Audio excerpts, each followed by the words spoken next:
Sem Nataša Pavlovčič in sem zaposlena na Zvezi društev na področju drog.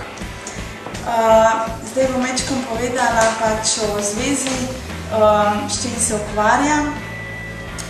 Zveza je krovna organizacija, ki združuje 14 nevladnih organizacij, kot so na primer Društvo UP, Društvo za duševno zdravje, Društvo za preventivno delo, Utrip, Šent in še druge, ki delujejo na področju problematike povezane s prepovedanimi drogami v Sloveniji.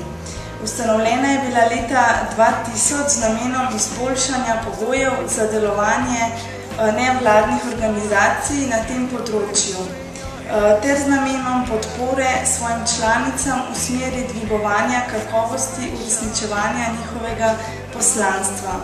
Tako zveza predvsem skrbi za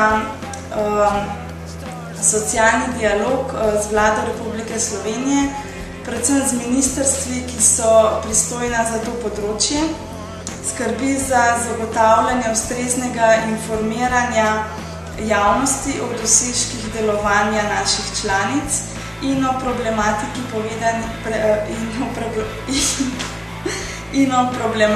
povezani s prepovedanimi drogami.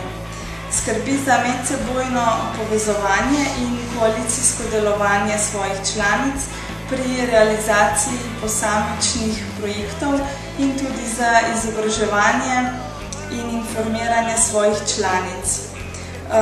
Izvaja raziskovalno delo na tem področju, zagotavlja povezovanje s sorodnimi organizacijami v tujini ter samostojno izvaja posamezne projekte.